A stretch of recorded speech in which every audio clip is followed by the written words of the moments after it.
Bonjour et bienvenue sur la chaîne L'Actu du Terrain. On l'entend régulièrement, les politiques de droite aiment se présenter comme les défenseurs de la famille. Du travail et de la patrie aussi, mais ce n'est pas le sujet du jour. Parce que nous sommes convaincus que la famille est une notion éminemment moderne et une belle notion qui a de l'avenir. Et cela, ce sont nos valeurs, et nous n'avons pas à en avoir honte. Pourtant, on va voir aujourd'hui que dans les actes concrets, on est très loin du compte. C'est même tout le contraire. Allez, on attaque.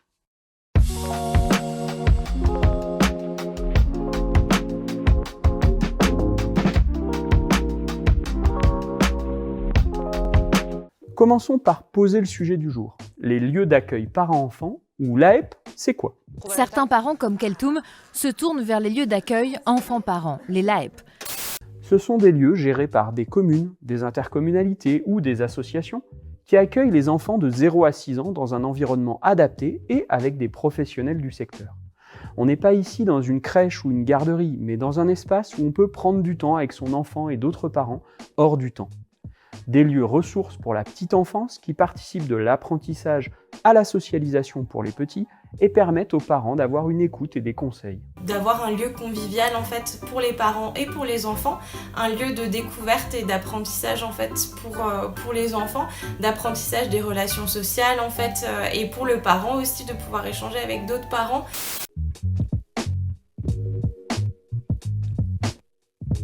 Ces lieux sont donc particulièrement importants pour les familles monoparentales, où la plupart du temps la mère élève seule les enfants, et pour les plus fragiles, permettant de lutter contre l'isolement et de soutenir les familles au quotidien. Car la parentalité est un exercice complexe. Un sondage de la Fondation des Apprentis d'Auteuil révèle ainsi que 53% des parents interrogés se disent dans un état d'épuisement. 45% éprouvent l'envie de fuir et 55% ont régulièrement le sentiment de ne pas être à la hauteur.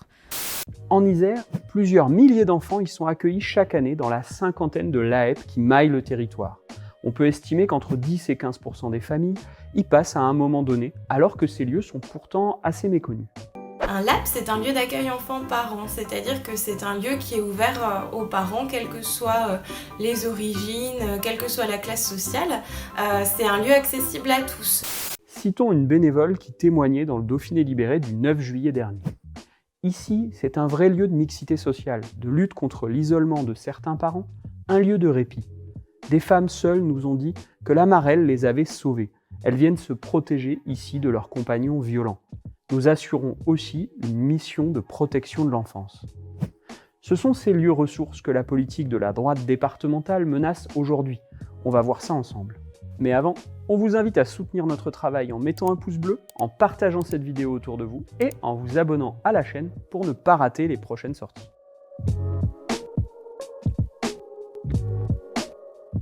Comme d'habitude, les politiques de droite justifient la suppression des subventions par le fait que les structures étaient déficitaires.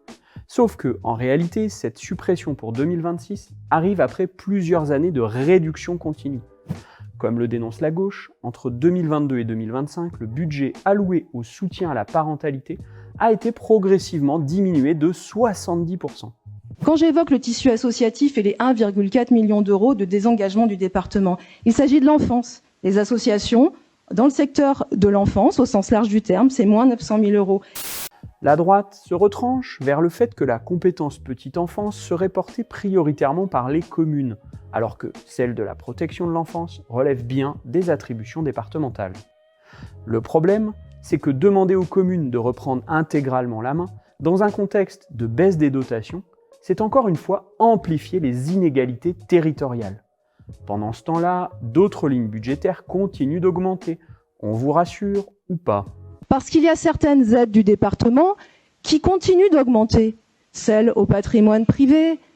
Alors, pour 2026, la Caisse d'allocation familiale, qui porte déjà l'essentiel de leur financement, est intervenue exceptionnellement pour éviter aux LAEP de mettre la clé sous la porte. Mais ce n'est qu'un sursis, et c'est désormais à nous toutes et tous, citoyennes et citoyens, de contraindre le département à revenir sur sa décision pour 2027. On vous met la pétition en ligne en description et suivez l'actualité locale sur le site du Travailleur Alpin, on ne manquera pas de relayer les prochaines mobilisations. En complément du sujet du jour, on vous conseille l'ouvrage de Stéphane Bonnery, chercheur en sciences de l'éducation, Temps de l'enfant, rythme scolaire, vraies questions et faux débats.